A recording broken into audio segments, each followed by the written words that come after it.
Live from Sister Basebone Studio. Urban Teachers Lounge is a platform for bridging the gap between educational scholarship and classroom teachers.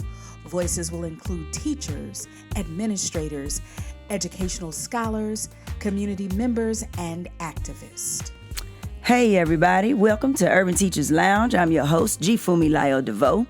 This podcast is unapologetically for Black teachers, unapologetically by Black teachers. The purpose of the program is to bridge the gap between educational scholarship and classroom teachers and everybody in between. Let me add that today. Today, I have a special guest with me. He is a Black man, and I'm always excited to have the brothers on the program. So go ahead and grab your cup of coffee, and let's talk. Yes. Shake those papers. Now, let me introduce you to Mr. William White, all the way from Newport Richey, Florida. Come on, Mr. White, talk to the people. Hey. Hey. Good morning. I'm super excited to be here. Thank you so much, Mr. Vo, for allowing me to speak today. I am so happy to have you here. Why don't you go ahead and officially introduce what you do? I'm going to just throw the few things out. You have been a classroom teacher, elementary classroom teacher for 2 years. You've also taught on a college level for 6 years, and currently you are a social emotional learning specialist. So go ahead and explain to us what that means. Well, basically, as a thanks that you're right. I've been in the classroom for some time in multiple forms with multiple audiences. And just recently, I left the elementary setting to take an opportunity with a nonprofit as a social emotional learner specialist. Yes. Because I truly feel that is a huge missing piece. And I think that's where I can make, and we all can make a big impact in regards to, getting the outcomes that we want from our students. So, yes. That's what that move was about. It was a tough decision to leave the classroom, but as a social emotional learning specialist, and the more and more I'm in it, the more classrooms I'm in, the more teachers I speak with and see. I know this is a topic that we need to bring a heightened awareness to and move towards action. So that's what motivated me to be on your show today and to make the move career-wise. And I'm looking forward to talking about it today with you. Yes, that's good. When I think about what you said, I've been in nonprofit as well, and you do see a different lens, because while we want to teach 30 kids, how much more powerful is it when you're able to teach 30 teachers, right? Because these 30 teachers, if you get them on deck, then you can prepare them, and they then are teaching 30 kids. So, you have a broader scope, although we would definitely like to have you in the classroom. But, we have to find our niche. We have to find those places where we can maximize our own impact. So I want to start with, I'm going to kind of guide this conversation just in 3 ways, and then we're going to say everything and fill it in. One, you mentioned social emotional learning. I'm very familiar with the research. It's phenomenal. I work with it as well. So I want you to definitely explain what social emotional learning is, why it is definitely important, and as a teachers and a teacher audience, how do we implement it? And even if there's a specific way that you implement it from an elementary level is going to be different from middle school or high school, or maybe not. So I just kind of want to throw that out. But let's start right with the research of it all, and let's just start there. So, let's start there. I really got into this when I came across the information from the ACEs study. Okay. And for those that are not familiar with the ACEs study, ACEs stands for Adverse Childhood Experiences. And this particular study was administered in the late 90s.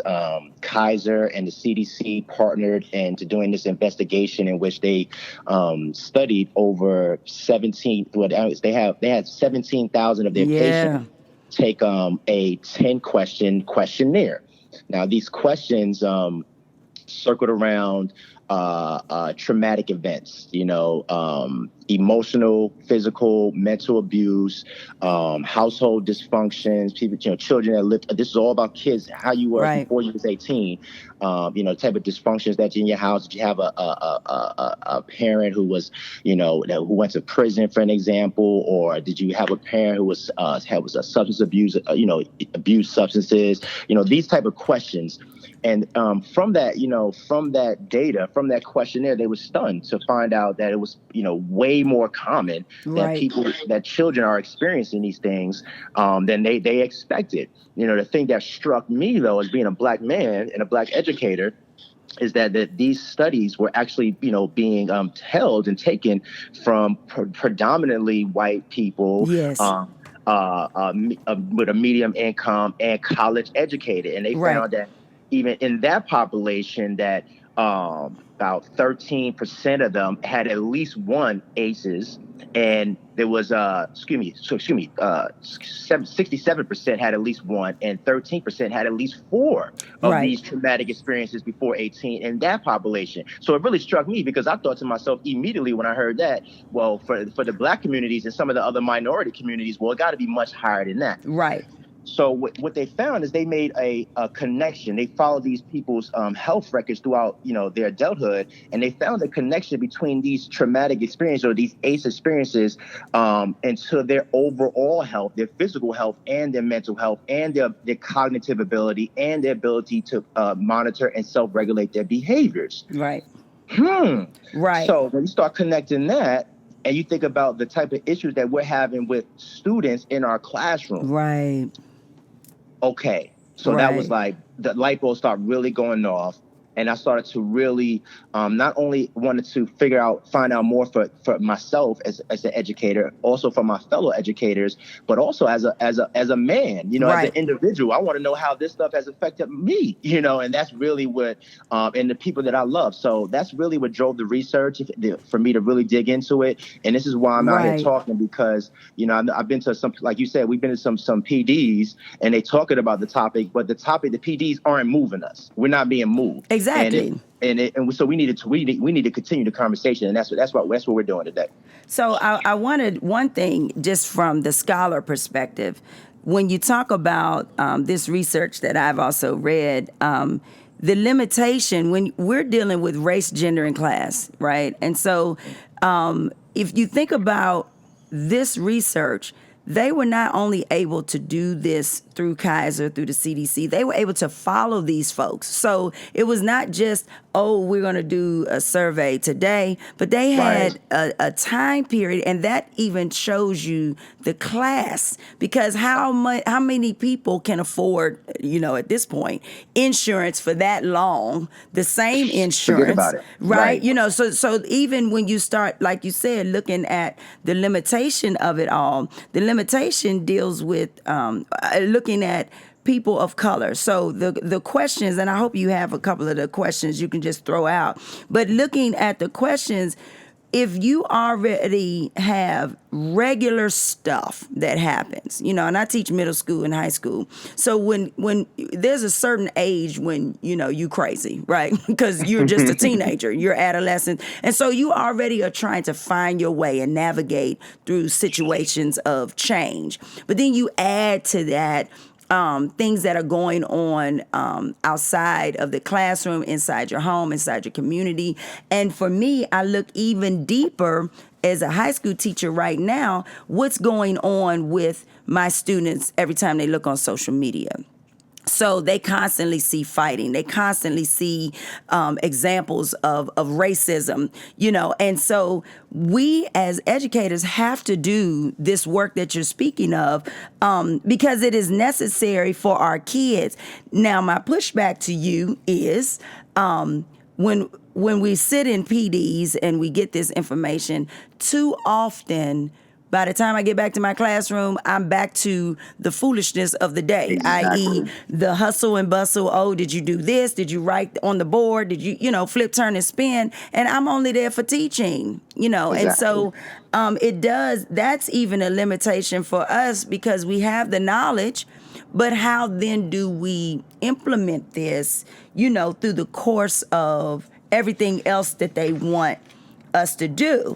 You know what I'm Exactly. saying? And you mentioned earlier fidelity. How do we do it with fidelity? So yeah, that's just where do No. we land? No, huge problem. The huge that's exactly why I'm doing exactly what I'm doing, because you're right. As soon as we get the information, well, by the time we walk back to our classroom, you got little Johnny and Joe, they cutting up and you got to get to your lesson plan, and you got, Right. and so the information really only got a time to set in. Right. Exactly. And so it's just, back to the norm. It's just back to business, again. And that's what you see happening over and over. But we got to find the time to take a moment, a step back, because the investment of time to take in this knowledge, the investment of time to own the skills, the investment of time to teach social emotional learning explicitly to our students and to ourselves is going to give us an incredible return, right? That we don't realize, and that's the importance. That's the importance of us, continually elevating the conversation, because you're hitting it right on the head. It's just the hustle and bustle every day, plus the incredible workload that's already on us, right, that prevents us from moving forward. But yeah, let me go back, because I want to touch on some of the questions that you said. Let's talk about this study real quick. Okay. I want to give you a couple of these questions because it was simple. It was 10 questions. 10 questions. And you just simply had to answer yes or no. Okay. Yes or no. Okay, so here are the questions. The first one is, did a parent or other adult in your household often swear at you, insult you, put you down, or humiliate you, or act in a way that made you afraid that you might be physically hurt? Mm-hmm. Yes or no? Right. Number 2, did a parent or another adult in the household often push, grab, slap, or throw something at you, or ever hit you so hard that you had marks or were injured? Yes or no? Mm-hmm. Number 3, did an adult or a person at least 5 years older than you ever touch you, fondle you, or have you touch their body in a sexual way, or try to or actually have oral, anal, or vaginal sex with you? Yes or no? Did you often feel that, number 4, did you often feel that no one in your family loved you or thought you were important or special? Or your family didn't look out for each other? Right. You didn't feel close to each other or support each other? Yes or no?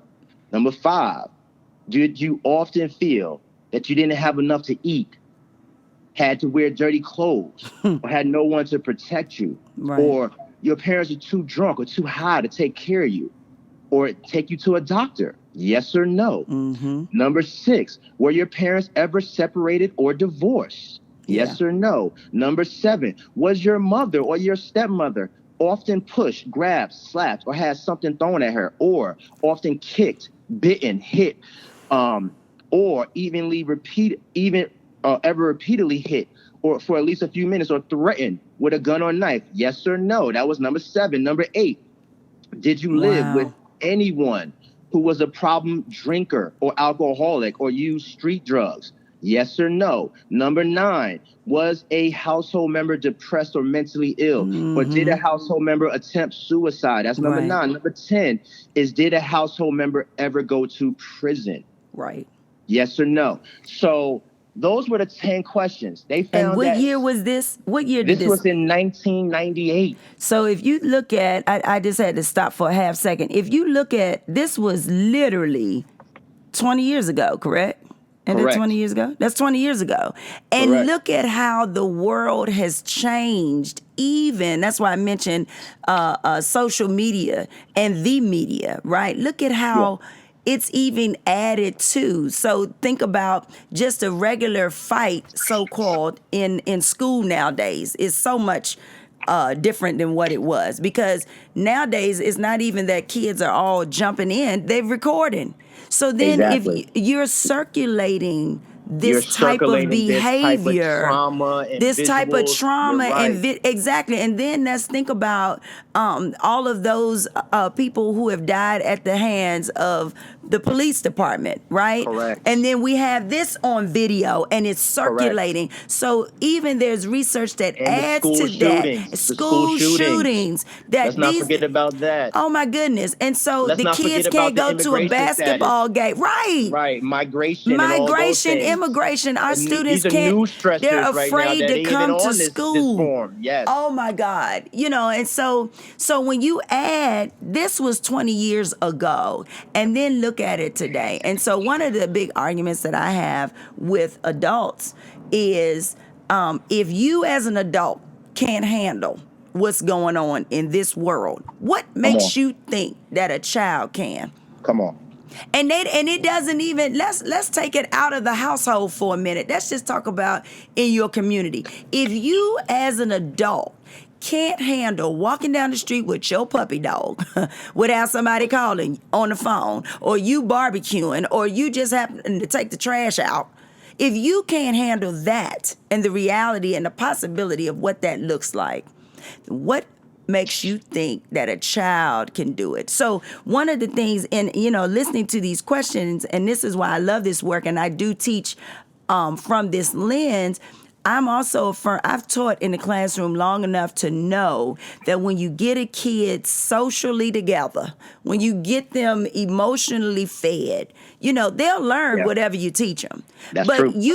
I can't teach somebody that already got 10,000 things going on in their head and then expect them to retain the information, then pass the test with all kinds of honors and all kinds of whatever, right? You cannot expect that when you have not dealt with what they're dealing with, and we have to be, I think a word that will summarize something you said is we have to be mindful. We have to be mindful of this society. We have to be mindful of how society is in our classroom. And we have to be mindful of how our children are receiving, perceiving, and trying to navigate, if they even do that. So on a high school level, when I'm looking at children, I question children from the standpoint where you high. You're high and it's 7:00. Okay, you're high at 1.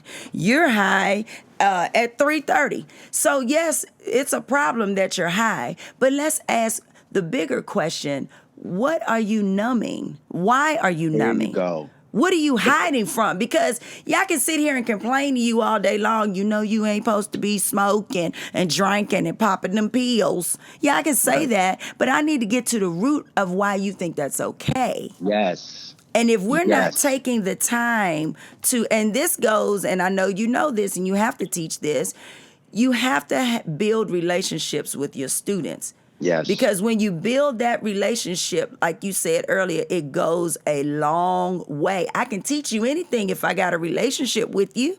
No doubt. If you can trust me. So, looking at those questions, I wonder, what would a study like that look like today? And is it even possible with the medical, people don't have insurance. I mean, I pay for it. I actually have Kaiser right now.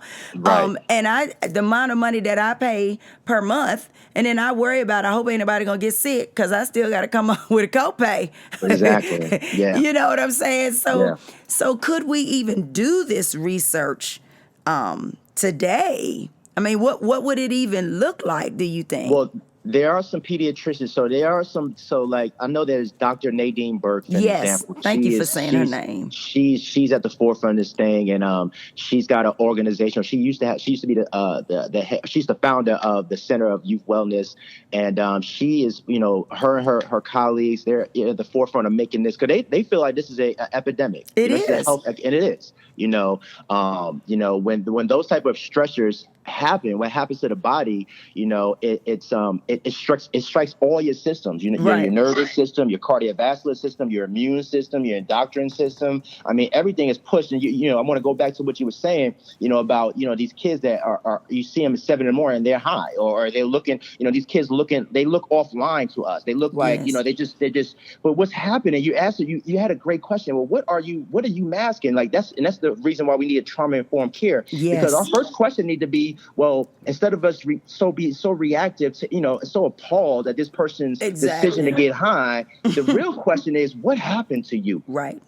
The real question is what happened to you, because when they're looking like offline and they're trying to mask those feelings, what's happening? They have intrusive thoughts. Yes. They're disassociated. They're having flashbacks. Their learning center of their brain is actually turned down because the emotional center is so high, and that's what they're trying to start. They're dealing with depression at young ages and PTSD, and self-hatred and guilt and shame. They're trying to mask their own rage and anger and hyperactivity and mood swings. They can't deal with that. They're too young, and ain't nobody talking to them about it. Exactly. We're only reacting to the consequences of it. These are all symptoms of toxic stresses, and it's going to take. The funny thing about it is that this can be handled, but it does take an entire community. Yeah. It takes us all to do it. But as far as what could the medical profession get, the medical profession is trying to move forward with this, trying to make, I know there's a lot of pediatricians are trying to use the same questionnaire as part of their assessments for their patients. Which is which leads them to having questions with their parents. Because what ends up happening, if you have a couple of these ACEs, I guarantee that your parents have them too. Exactly. This is generational. It's intergenerational. These same ACEs, these same toxic stresses just keep passed down over and over. And our parents, and especially in our communities, we're hard on our kids. We want to love our kids, but we're dealing with our own trauma. A lot of these parents, as parents, as educators, we look at our parents. We look at them sideways a lot of time. We want to place the blame on them, but they're also dealing with a lot of these stresses. And so, this information, and trying to manage it and juggle it all. And they just keep passing down. They just keep passing down the problems and putting the same stresses on their kids. And it's falling at the footstep of the school and on the lap of the educators. Yeah, exactly. And that's what we're dealing with. Exactly. So 2 things I want to bring up. I like when you talked about parental trauma, toxic stressors, but I want to move to implementation. So for me, I've been fortunate. I've taken the door open, it cracked, and I just kind of kicked it in. And so I'm kind of rogue right now. But last year I started doing restorative practices training. And we started with the circles because the district that I work with, it's the hoopla, right? It's like, we're going to do social emotional learning and we're going to do this. And it's like, y'all say it, but where's the implementation and where's the fidelity of implementing it? So you give me so-called a period of time where I can do this, but it's not enough time. And you didn't train us to implement properly at all. And the catch for me is I came back into the classroom with this knowledge because I left. I went out into the world, I saw a little bit, and then I came back into the classroom like, I didn't know that I was doing that previously, but now I'm able to implement. So I just give you an example. We do the restorative practices, and I'm doing the circles, right? Mm-hmm. So I have the first couple of days, I kind of got the kids in, and I started a conversation. I gave them a feeling wheel, right? So here's the feeling wheel. Choose your word, and I don't want to hear mad, sad, or glad, right? Let's branch out. Let's really explain. Try to find a word to really explain you. So I started this because we're coming up on week 7. So I started this at the beginning of the year. So now I'm at the place where I'm like, even if we don't do a circle, I'm like, I can kind of watch the energy, or I hear stuff in the hallway. It's like, let me talk about this. So I give them a pulse check. So I go around, write down your 2 words, how you feeling? And I typically land on, when I get some real good words like, the regular bored and tired, I'm like, whoever is writing this, I need you to tell me what that means, because that's a little kid word, and I'm sure it's bigger than that. But then when I start seeing words like distant, disconnected, unmotivated. I was like, oh, going on and circle up, you know, because, and I find that what was amazing to me is how quickly they were able to form the circle, create the norms. We created the norms in the first time we did a circle, and how honest they were, right? I was like, ooh, because I didn't, and that tells the story of our kids need space to talk, to just be free, to just be able to say they little thing. I'm not finna judge you on, oh, you slipped and said a cuss word. Oh, you did it, baby. I need you to get it out, because I don't need you suspended over something stupid because you holding out on a hoodie. Like you literally hold it. And really, if we step back as an adult and say, oh, that's the new security blanket. Nobody sees, like it was a male teacher told me that, and I was like, oh, he said they're trying to hide. That's why they keep having these hoodies on, and it's 100 degrees. This is Georgia. It's 100 degrees outside, and you got a hoodie on. And the hood is up, like, over your head. You know what I mean? Yeah. And so how do we, lead us into implementing? What does that look like, from the smallest thing that we can start with best practices to even getting to a circle, if you have the time, if you have a space? Like, what does implementation look like for your regular teacher just trying to make $1 out of 15 cents? What it look like? Well, let me say this. Let me go back for a second, because I want to talk about, what you said was beautiful, especially identifying the emotions and having these kids be able to have a voice and actually label and talk about it and why this works and why this is important. Okay, so if you are a person who is dealing with toxic stress, right, what ends up happening, if you have these stressors in your life, you are basically, your brain is always in fight or flight mode. That's right. It's always in fight or flight mode. When you're in that mode, you got cortisol and adrenaline flowing in your body all the time, and it's good if you have if you're in a harmful situation. You need that. Right. What happens is, when you're dealing with these stresses and you're affected by toxic stress, you have that flowing in your body, and the littlest thing can be perceived as a threat to you. And this is why you have kids that are offline or acting out, and they're going over a cell phone, over a cell phone, over nothing. Okay, so that's the skinny of it, right? You have the brain competing, right? And then it's fight or flight mode. So they're physically unable to really process the learning that you want them, and the behaviors are coming out. So that's the issue. Okay. So fast forward to, why should we implement things like restorative practice, or, it's a whole bunch of programs out there. I know that my company uses a program called PAVS, all these community building type of, all these programs can work. Okay. Mm-hmm. But here's why. So when you are in fight or flight mode, the emotions that you're having are being processed, but they're just going, without the part of your brain that's conscious, the learning part of your brain. It's just like it's running rampant. But when you are able to actually use the vocabulary of identifying the emotions, like you said, we don't want just mad, sad. Let's just really get more words, okay? Right. What ends up happening is that allows the brain to say, okay, now your prefrontal cortex starts jumping in and says, okay, well, I can process that a little better. For example, if instead of a person saying I'm mad, because if you say I'm mad, well, your body says, okay, well, you're mad. Well, you should. When we're mad, we throw things. Or when we're mad, we act out. Exactly. Well, maybe you're not really mad. Maybe you're frustrated, or maybe you're overwhelmed. Mm-hmm. Okay, and maybe you're just a little bit afraid. Because the teacher's, giving you a challenge in work. And so, you need more emotional vocabulary. You need more opportunity to speak on it. What that does is that starts to quiet the emotional part of the brain, okay? Right. And heighten and engage the logical half, or the right on the left hemisphere. You hear the difference between the right and left hemisphere of the brain. Right. So when that happens, now we're able to act more accordingly, right? When we're saying that I'm frustrated instead of mad. So when you're in a circle, for an example, and the kids are talking about their emotions, at that very moment, that's when the calming down starts to happen, and that's when the healing is actually happening. Mm-hmm. Okay. So it's, you're right. Most of the times, though, you're trying, like, I know for my own life, art district put out restorative practices exactly like you said. Okay, they put it out. It was all, let's just do this, da da da. It was no real training. It was trying to, they just put it in on top of everything else you got going on. The latest thing, the new Yeah, Band-Aid. exactly.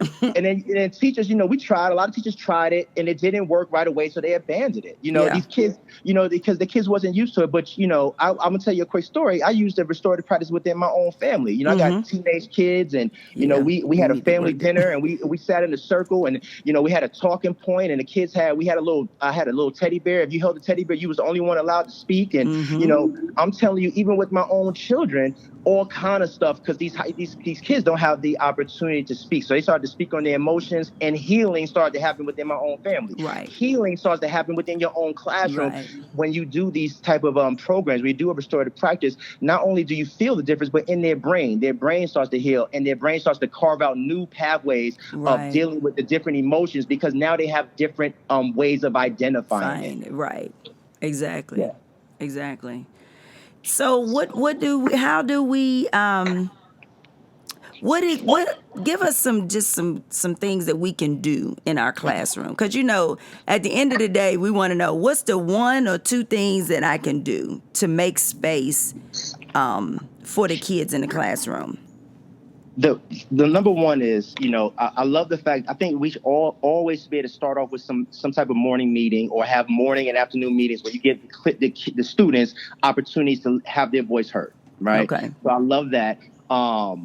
And to be able to teach social emotional learning skills explicitly, right? To really actually help kids build an emotional vocabulary, right? To have kids understand, learn a little bit about the competencies, which are knowing yourself, self-awareness, who am I, teaching them that, teaching them about regulating themselves, strategies for regulation, teaching them about being socially aware, dealing with a little empathy, learning a little bit about diversity, learning about cultures, learning about, how to be able to identify somebody else's mood, those type of awarenesses, and to be able to make responsible decisions. Now, these skills can be taught. The thing is, we don't have to reinvent the wheel. There are tons of curriculums already out there. Right. The thing is, we just need to get our hands on it and make it a priority to do so, to actually teach it. Now, the good thing is you can actually merge this with a lot of the things that we're doing already in class, because we already know we don't have the time. We only got a certain amount of hours in the class. So what you got to do is the same thing. When we take time to embed it, like for example, I know we're ELA, when you're doing your read alouds, for an example, if you're elementary, or if you're going in a novel, if you're teaching a novel in the higher grades. Well, when the characters are going in demonstrating different social emotional learning skills, it's about taking the second or the moment to stop, pause, have some questions, planning that out, having maybe a little activity to reinforce these skill sets. So it's about taking what you already are doing and looking for opportunities in which you can embed these type of skills and explicitly teach that, and have kids time to talk about it, little turn and talk about it, talk about their emotions, talk about how the character, why the character did this, why this is right, why this is wrong, what we could have did differently, help them problem solve, and using those opportunities to be able to teach these skill sets is what we can do right away. But I think before we can get to any of that,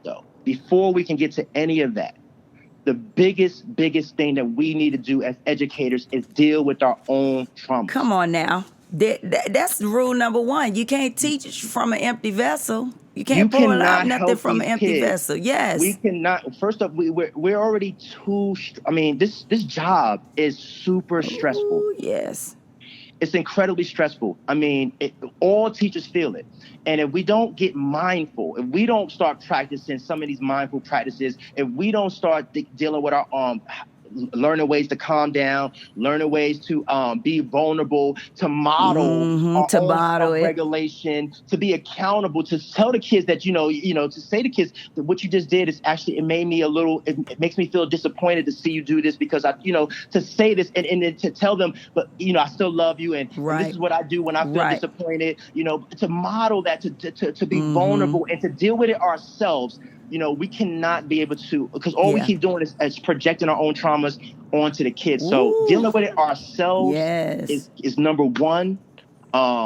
Finding spaces, there's all kind of things we could do. We could find time to do that. PLCs, you got these, these PDs that we got to go to. We got all kind of meetings. Right. A lot of these meetings, we're not coming away with much. Sure, or anything. So I think it's a great time. You just took up all my time. I could have graded some papers. You understand what I'm saying? But the truth is, the time will be much better invested. Yeah. And we invested in that, in talking about these issues and talking about it within our peers about how these things are affecting us, and get our own moods and our own minds in check and in order. Because when we do that, then we'll be much more able to be able to effectively deal with these kids, because it's not about a reactive discipline program. Right. It's not about and it's that. not a quick fix. And it ain't gonna quick. It wasn't a quick mess up. But exactly, it starts with the question: what happened to you? Right. When you're dealing with these kids, finding that out, and then helping them talk it out, because there's no real quick fixing and healing either. Right. The body will heal itself. The truth of the matter is, our body, the brain is plastic. It will fix itself. What we have to do is be able to create a safe space, a safe environment for these kids to create those real relationships with these kids, because that's what it takes. And when they have that and they're able to feel safe in your classroom, the body starts to heal itself. So it's like a Band-Aid. You don't have to actually go in and do any surgery. We're not neuroscientists, and we don't have to be their psychiatrists, or we don't have to do that. All we have to really do is fix our own trauma, space, and create the space, and the body will do the rest. And that's what I really want educators to know. Yes. All right. The body will do. I'm writing all this down. The body will do the rest. Man, this is. I'm so glad that you came to the show and really talked about this, because I think. You gave vocabulary to what some people already do, right? Because before I found the ACEs study and the trauma-informed work, I didn't realize that this was a thing, right? So I knew that it was necessary in teaching just because I've taught for so long. I knew that it was necessary to create relationships and to pull kids out and say what you need to say, how you feeling, what's happening. But even looking at it, knowing more information, the more I know, the more I'm able to help and to be mindful of even a student's energy. If you have a kid that's quiet, but then today it's a different quiet, you got to really be in tune. But I'm going to add something else before we go. The other thing, as teachers, we also need to remember we have to debrief away. So when I'll give as an example. One year, unfortunately, we lost a student, and I was angry because I didn't feel like the school provided enough space for the kids. Right? It wasn't enough time. It's like you came in for 36 minutes and then you rolled out. They did a little poster. We miss you. Woot de woot. R.I.P. And then they go on. I'm like, nah, partner. Right? Because you leaving them with me. And this particular kid was one of those, cool kids, always kikiing. When I think about him, I always see him laughing. Well, what ended up happening is every day for a solid week, I made space in the classes, because I'm an English teacher, so we kind of have a little more freedom with, I can say, well, we're working on speaking and listening right now. I can come up with a standard, and I know that other people may not have that kind of privilege or flexibility. But what I realized, I did this for a solid week, and the kids, oh my God, the first day they were crying and hollering and writing and whatever they were doing and tagging everything, R.I.P., long live, because that's what the new kids do. Long live LL in your name and stuff. Yeah. But what I realized was after that Friday, I had to stay home on Monday. And I told them on Tuesday why I stayed home on Monday. I'm like, I had carried so much of their weight, and trying to make sure that they were fine. And me being mindful of myself, it is important that teachers take a mental health day. And so that Monday, I sat at my house. I don't know what I did. I might have been sleeping. But I sat in my house to rejuvenate. And like you said, the body will heal if you give it time. Yeah. And we need to start allowing that space for us, because we give a lot all the time. If you got 130 kids, that's 130 issues times whatever the number of issues that they have individually, right? Exactly. And then I'm dealing with that every day. Yeah. Whether you Every come to day. me or you in a hallway and you sucking on my energy, you want a hug and hey, how you doing? Right. And you got any candy or whatever it is. Right. At some point you have to acknowledge you need time, so that you can be your best self. So I wanted to throw that out there because it does, like you said, it starts with us. We have to address, I love, and I will admit I haven't fully done this with my own family, but I've definitely been thinking about, like, how can we sit down? So we have started with, okay, what's your word? How you feeling? Throw your word out. And so we're using, modern, I got teenagers. So they kind of might want to talk, but they have the privacy of their phone. So I'm like, in the family thread, send the 2 words that you're feeling right now. Smart. Because we have to figure out how to reach them. They might not want to sit and look. We all live together and we all complaining about who did their chores, right?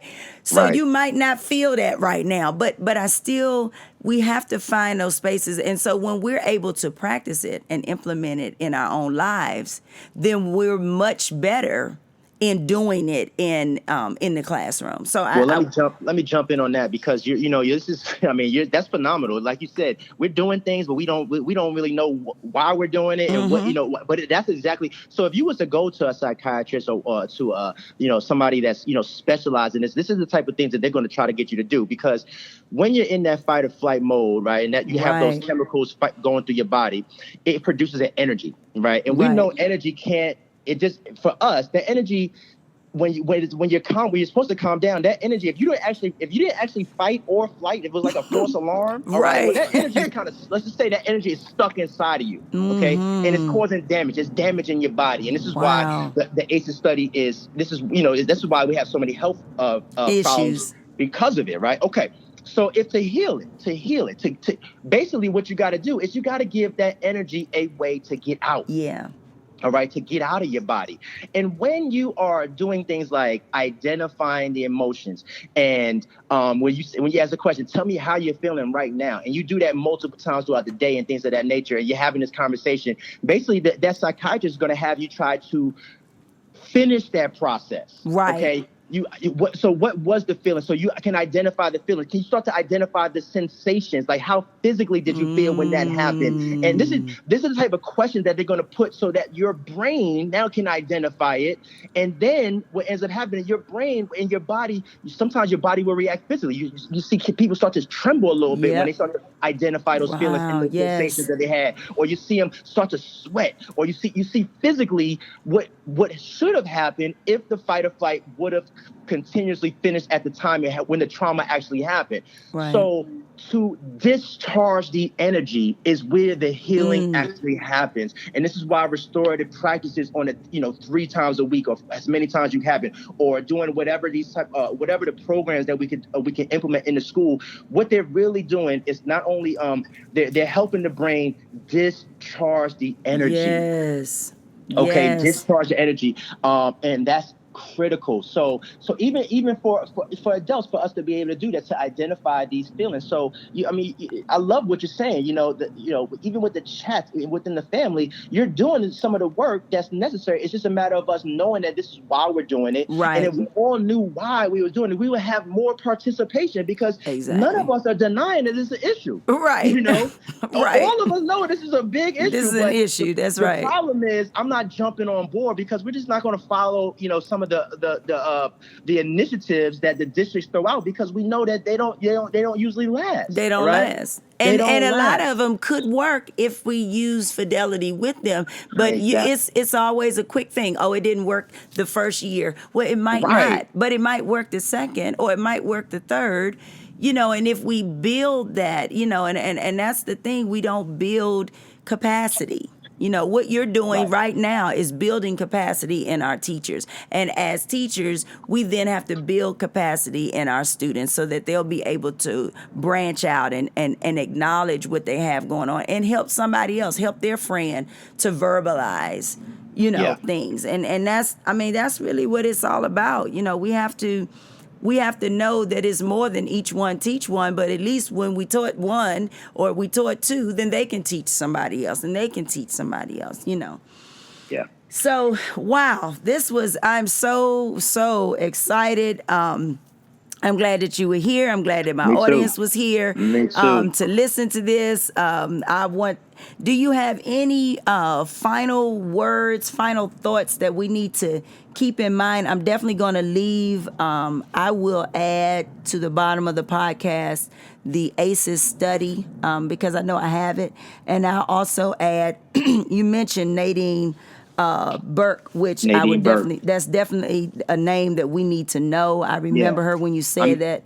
I mean, even if they just watch her TED Talk, look up Nadine Burke's TED Talk, and that'll get a teacher going. I know that would definitely get you going. Okay. But I also want to leave. I want to leave organization CASEL. Okay. CASEL stands for Collaborative Academic Social Emotional Learning, I believe. But this is a organization that's at the forefront of this. Yes. And because I remember them. there's a wealth of information. Because the truth is, for this to actually work, there's so many stakeholders involved. It's just not the teachers. It's there's the out of time school people. The bus drivers, the after care program, before school program, coaches, those people, everybody. Coaches. You need the parents.